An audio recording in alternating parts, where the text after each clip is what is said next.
بسم اللہ الرحمن الرحیم۔ السلام علیکم۔ خانہ کعبہ دنیا کی سب سے پہلی مسجد ہے جو حضرت آدم علیہ السلام نے روئے زمین پر تعمیر کی۔ قرآن مجید میں سورہ آل عمران کی آیت نمبر 96 میں ہے، بے شک پہلا گھر جو انسانوں کے لیے عبادت کی غرض سے تعمیر کیا گیا وہ وہی ہے جو مکہ میں ہے۔ حضرت آدم علیہ السلام نے مسجد اقصیٰ کو خانہ کعبہ کی تعمیر کے 40 سال بعد تعمیر فرمایا۔ اس کی مسافت خانہ کعبہ سے 1234 کلومیٹر ہے۔ بعض مورخین کا خیال ہے کہ مسجد اقصیٰ حضرت آدم علیہ السلام کے زمانے سے حضرت نوح علیہ السلام کے زمانے تک مسلسل آباد رہی، اور حضرت نوح علیہ السلام کے زمانے میں آنے والے طوفان کی وجہ سے وہ شہید ہو گئی۔ حضرت عیسیٰ علیہ السلام کی آمد سے 3000 سال پہلے اس شہر کو کنعان کے لوگوں نے، جو عرب سے آ کر یہاں آباد ہو گئے تھے، انہوں نے آباد کیا تھا۔ اس سرزمین کا نام فلسطین یعنی کنعان کے لوگوں سے شروع ہوا۔ یہی وہ لوگ ہیں جو صدیوں سے فلسطین میں رہتے آ رہے ہیں۔ بعض مورخین کا یہ بھی ماننا ہے کہ انہی واسیوں نے حضرت ابراہیم علیہ السلام کے آنے سے پہلے مسجد اقصیٰ کی تعمیر نو کی تھی۔ حضرت ابراہیم علیہ السلام نے حضرت اسماعیل علیہ السلام کے ساتھ خانہ کعبہ اور حضرت اسحاق علیہ السلام کے ساتھ مسجد اقصیٰ کی تعمیر نو کی۔ حضرت ابراہیم علیہ السلام نے حضرت اسماعیل علیہ السلام کے ساتھ خانہ کعبہ اور حضرت اسحاق علیہ السلام کے ساتھ مسجد الاقصیٰ کی تعمیر نو کی۔ حضرت اسحاق علیہ السلام کی اولاد بعد میں یہودی اور حضرت اسماعیل علیہ السلام کی اولاد آگے جا کر مسلمان کہلائی۔ حضرت اسحاق علیہ السلام نے اپنی زندگی میں مسجد الاقصیٰ کا خواب دیکھا۔ آپ سے ایک بیٹا پیدا ہوا جو حضرت یعقوب علیہ السلام کے نام سے جانے جاتے ہیں اور پیغمبر بھی ہیں۔ حضرت یعقوب علیہ السلام کے 13 بیٹے تھے، جن میں سے ایک حضرت یوسف علیہ السلام تھے، جنہیں اللہ نے بہت سے فضائل بخشے اور وہ بہت ہی خوبصورت نوجوان تھے۔ اللہ تعالیٰ نے قرآن میں ان کا قصہ کافی تفصیل سے ذکر کیا ہے، کیونکہ اس میں ہمارے لیے بہت سی سبق آموز چیزیں ہیں۔ حضرت یوسف علیہ السلام کے ہی زمانے میں حضرت یعقوب علیہ السلام اور ان کی اولاد یعنی کہ بنی اسرائیل مصر آ کر آباد ہوئے۔ حضرت یوسف علیہ السلام کے چند 100 سالوں بعد اللہ تعالیٰ نے اپنے پیغمبر حضرت موسیٰ علیہ السلام کو مصر میں بھیجا۔ آپ کو حضرت یعقوب علیہ السلام کی اولاد حضرت موسیٰ علیہ السلام کو مصر میں بھیجا۔ آپ کو حضرت یعقوب علیہ السلام کی اولاد کو بچانے اور بنی اسرائیل کی ہدایت کے لیے بھیجا گیا تھا۔ بنی اسرائیل حضرت موسیٰ علیہ السلام کے ساتھ مصر سے واپس فلسطین جانے کے لیے نکلے، اور یہ سفر حضرت یوش بن نون علیہ السلام کی قیادت میں مکمل ہوا۔ حضرت داؤد علیہ السلام نے پھر سے مسجد الاقصیٰ کی تعمیر کو شروع کروایا، جو کھنڈرات میں تبدیل ہو چکی تھی۔ حضرت داؤد علیہ السلام اپنی وفات سے قبل یہ کام مکمل نہیں کر پائے اور وفات پا گئے۔ ان کے بیٹے حضرت سلیمان علیہ السلام، جو کہ خود بھی اللہ کے پیغمبر تھے، انہوں نے مسجد الاقصیٰ کی تعمیر کو جاری رکھا اور اس تعمیر کو آپ نے ہی مکمل فرمایا تھا۔ عراق کے بادشاہ بخت نصر نے یروشلم پر حملہ کیا اور اس تعمیر کی اینٹ سے اینٹ بجا دی۔ یہودیوں کی عورتوں اور بچوں کو گرفتار کر کے اپنے ساتھ بابل لے گیا اور یہودیوں کے مذہبی صحیفے نظر آتش کر کے 1,00,000 یہودیوں کو قیدی بنا لیا۔ پھر کچھ عرصے بعد بخت نصر کی حکومت کو زوال آ گیا اور ایران کے بادشاہ ہورس نے بابل کو فتح کر کے تمام بنی اسرائیل کو یروشلم واپس جانے کی اجازت دے دی۔ حضرت زکریا علیہ السلام کے نام سے منسوب منبر آج بھی مسجد کے احاطے میں موجود ہے، جس کی تصویر دیکھی جا سکتی ہے۔ حضرت عیسیٰ علیہ السلام اور ان سے متعلق بہت سے اہم مقامات بھی مسجد الاقصیٰ کے ساتھ ہی موجود ہیں۔ روم کے لوگوں نے یروشلم پر حملہ کر کے مسجد الاقصیٰ کو شہید کر دیا۔ جب حضرت عیسیٰ علیہ السلام کو آسمان پر اٹھایا گیا تو اس کے 70 سال گزر جانے کے بعد مسجد الاقصیٰ پر روم کے لوگوں نے حملہ کر کے بہت تباہی اور بربادی پھیلائی۔ مسجد الاقصیٰ کی صرف 4 دیواری کھڑی رہ گئی اور اس کے علاوہ مکمل مسجد شہید ہو گئی۔ اور یہ ہی اسرائیل پر بہت برا وقت تھا۔ مسجد الاقصیٰ آخری نبی کے آنے تک اسی طرح رہی۔ سورۃ بنی اسرائیل میں اللہ تعالیٰ فرماتے ہیں، پاک ہے وہ ذات جو ایک رات اپنے بندے کو مسجد الحرام یعنی خانہ کعبہ سے مسجد الاقصیٰ یعنی بیت المقدس تک، جس کے ارد گرد ہم نے برکتیں رکھی ہیں، لے گیا تاکہ ہم اسے اپنی قدرت کی نشانیاں دکھائیں۔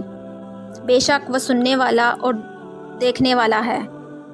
آپ صلی اللہ علیہ وآلہ وسلم اور تمام مسلمان جب تک مکہ میں تھے مسجد الاقصیٰ کی طرف ہی منہ کر کے نماز پڑھتے تھے۔ یہ مدت کل 12 سالوں پر مشتمل ہے، اور جب مسلمان مکہ سے ہجرت کر کے مدینہ آئے تب بھی وہ 17 ماہ تک مسجد الاقصیٰ ہی کی طرف منہ کر کے نماز پڑھتے رہے۔ اس کے بعد اللہ نے مسلمانوں کو حکم دیا کہ اب اپنا منہ مسجد الاقصیٰ کو چھوڑ کر خانہ کعبہ کی طرف جو کہ مکہ میں واقع ہے کر کے نماز پڑھیں۔ سورۃ البقرہ میں اللہ تعالیٰ کا ارشاد ہے، احمق لوگ کہیں گے کہ مسلمان جس قبلے پر پہلے سے چلے آتے تھے اب اس سے کیوں منہ پھیر بیٹھے ہیں؟ تم کہہ دو کہ مشرق اور مغرب سب خدا ہی کا ہے، وہ جس کو چاہتا ہے سیدھے راستے پر چلاتا ہے۔ اسی طرح ہم نے تم کو امت معتدل بنایا ہے تاکہ تم لوگوں پر گواہ بنو اور پیغمبر تم پر گواہ بنے، اور جس قبلے پر تم تھے اس کو ہم نے اس لیے مقرر کیا تھا معلوم کریں کون پیغمبر کا تابع رہتا ہے اور کون الٹے پاؤں پھر جاتا ہے۔ اور یہ بات معلوم ہوئی مگر جن کو خدا نے ہدایت بخشی، اور خدا ایسا نہیں کہ تمہارے ایمان کو یوں ہی کھو دے۔ خدا تو لوگوں پر بڑا مہربان اور صاحب رحمت ہے۔ اے محمد صلی اللہ علیہ وآلہ وسلم، ہم تمہارا آسمان کی طرف منہ پھیر کر دیکھنا دیکھ رہے ہیں، سو ہم نے تم کو اسی قبلے کی طرف جس کو تم پسند کرتے ہو منہ کرنے کا حکم دیں گے۔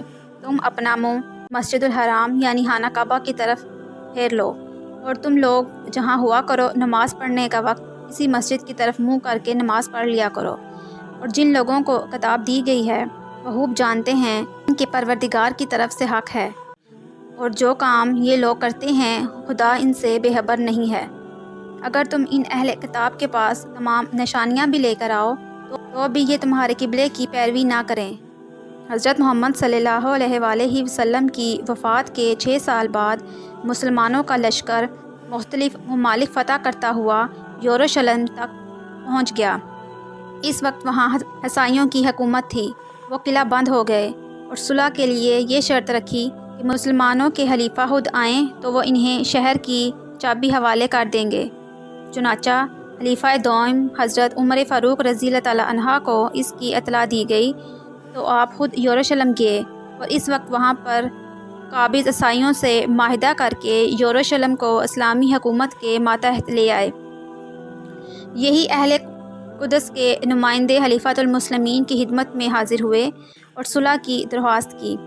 حضرت عمر رضی اللہ تعالیٰ عنہ نے یہ درخواست منظور کی اور ایک خط اپنے دستخط کے ساتھ لکھ کر ان کو عطا فرمایا۔ اللہ کا بندہ عمر امیر المومنین کی طرف سے اہل بیت المقدس کو ایمان نامہ دیا جاتا ہے۔ اہل و عیال کی جان، مال، صلیبوں، گرجوں سب کو امان دی جاتی ہے۔ بیماروں، سب مذہب کے لوگوں کو اس امان میں شامل کیا جاتا ہے اور وعدہ کیا جاتا ہے کہ نہ ان کی عبادت خانوں پر قبضہ کیا جائے گا اور نہ ہی انہیں گرایا جائے گا۔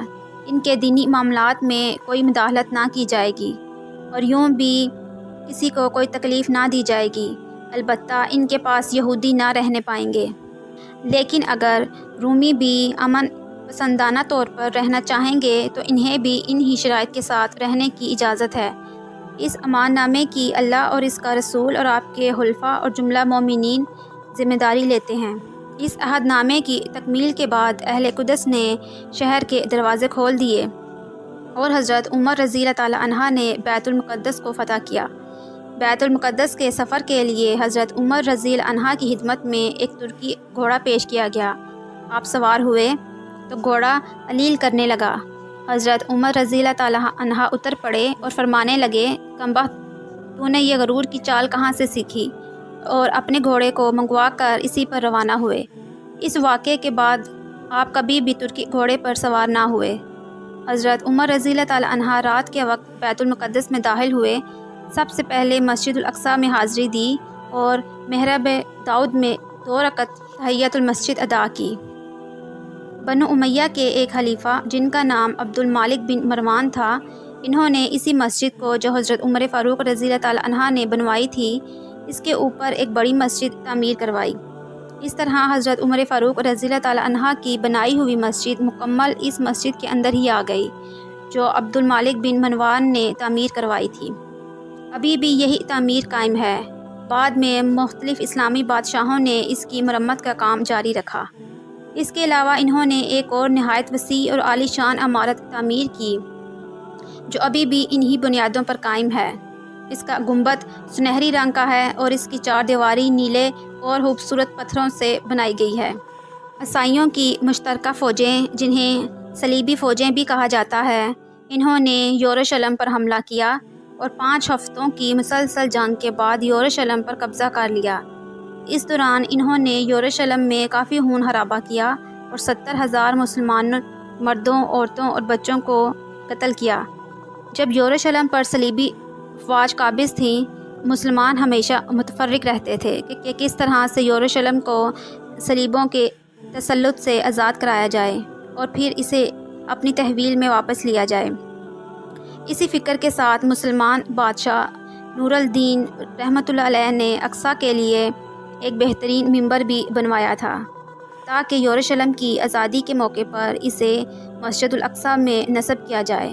تاہم نور الدین بادشاہ اپنے اس مبارک ارادے کی تکمیل سے پہلے اپنی نوعمری میں ہی وفات پا گئے اور یروشلم کو صلیبوں سے آزاد نہ کروا سکے۔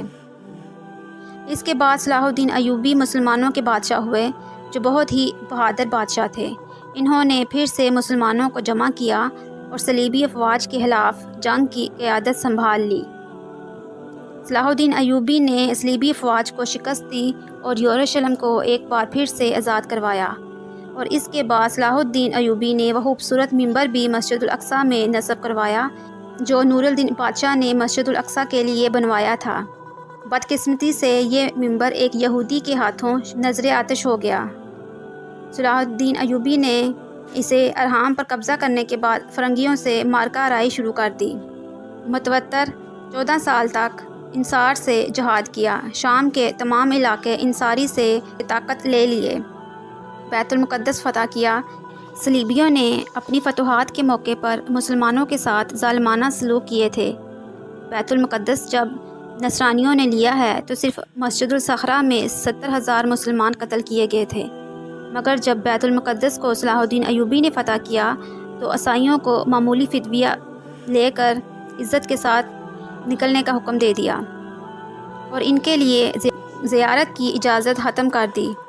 غرض یہ کہ سلطان نے اپنی فوج کو آرام کرنے کے لیے ان کے وطن واپس کر دیا۔